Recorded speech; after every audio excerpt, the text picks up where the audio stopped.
기적이 어떻게 위기가 될 수 있을까요? 오늘 요한복음 6장에 담긴 이 놀랍고도 역설적인 이야기를 함께 따라가 보겠습니다. 예수님이 행하신 가장 위대한 기적 중 하나가 왜 수많은 사람들을 떠나가게 만들었을까요? 참 이상하죠? 이 이야기의 시작은 바로 갈릴리 바닷가에서 일어난 한 엄청난 사건입니다. 자, 배경은 이렇습니다. 때는 6월절 무렵, 예수님의 놀라운 치유 기적을 본 정말 어마어마한 무리가 그를 따르고 있었어요. 분위기는 기대감으로 아주 뜨거웠죠. 그런데 바로 현실적인 문제가 하나 생깁니다. 이 많은 사람들이 지금 배가 고프다는 거였죠. 예수님 앞에 놓인 과제는 정말 상상을 초월했습니다. 여자와 아이들을 빼고도 남자만 최소 5,000명이었거든요. 이 많은 사람들을 어떻게 먹일까요? 제자들이 보기에는요, 이건 답이 없는 상황이었어요. 그들이 가진 거라고는 당시 가난한 사람들이 먹던 보리떡 5개, 그리고 작은 물고기 2마리가 전부였으니까요. 이걸로 그 많은 사람들을요? 어림도 없었죠. 그런데 정말 놀라운 일이 벌어집니다. 예수님께서 감사 기도를 하시고 음식을 나눠주시자 모두가 배불리 먹고도 남은 조각이 무려 12바구니에 가득 찼다는 겁니다. 상상이나 가시나요? 이걸 본 사람들은요, 그냥 충격 그 자체였어요. 이분이야말로 성경에서 말하던 바로 그 선지자가 맞구나 하고 바로 알아차린 거죠. 하지만 그들의 생각은 좀 다른 방향으로 흘러갔습니다. 그들은 이 기적에서 정치적인 힘을 본 거예요. 이분이라면 우리 군대를 먹일 수 있겠다. 로마로부터 우리를 해방시켜줄 왕이다. 이렇게 생각하고 예수님을 억지로 붙들어서 왕으로 삼으려고까지 했습니다. 예수님은 당연히 그 자리를 피하셨죠. 그런데 다음 날 끈질기게 찾아온 무리에게 예수님은 단도직입적으로 말씀하십니다. 그들의 진짜 속마음을 꿰뚫어 보신 거죠. 너희가 나를 찾는 건 표적을 봐서가 아니라 그저 빵을 먹고 배가 불렀기 때문이다 라고요. 대화의 주제가 육체의 빵에서 영적인 문제로 확 바뀌는 순간입니다. 사람들이 우리 조상들은 광야에서 만나를 먹지 않았습니까? 하고 따지듯이 묻자 예수님은 여기서 아주 중요한 선을 그으십니다. 모세가 준 그 만나는 먹어도 결국 죽는 일시적인 양식이었지만 하늘에서 내려오는 참된 떡은 영원한 생명을 주는 것이라고 말이죠. 완전히 차원이 다른 이야기였어요.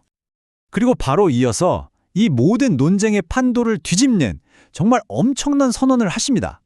바로 내가 곧 생명의 떡이다 라고요. 여기서 중요한 건 이게 그냥 내 가르침이 생명처럼 중요하다는 식의 비유가 아니었다는 겁니다.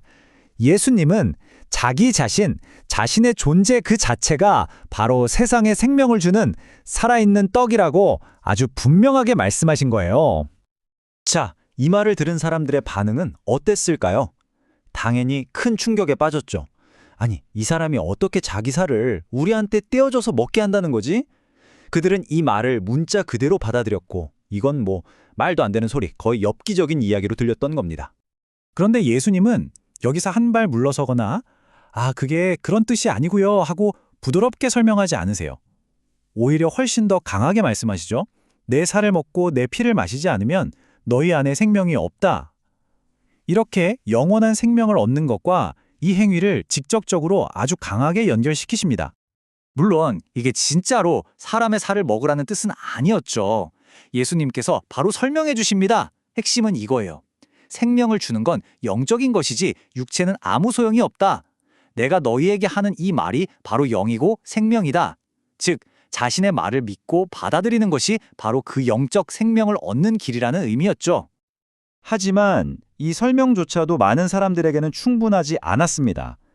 심지어 예수님을 따르던 제자들 중에서도 이 말씀은 진짜 너무 어렵다.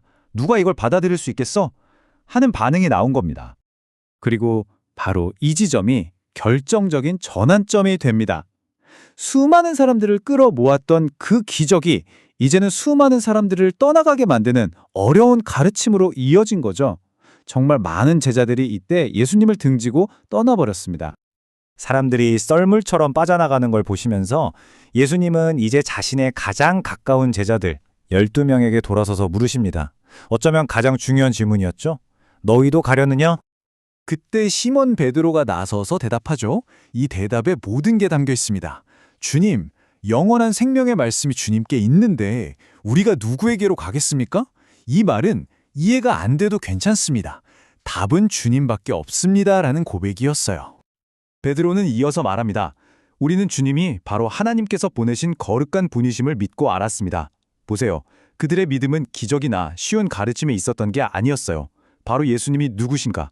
그분의 정체성 자체에 뿌리 내리고 있었던 거죠.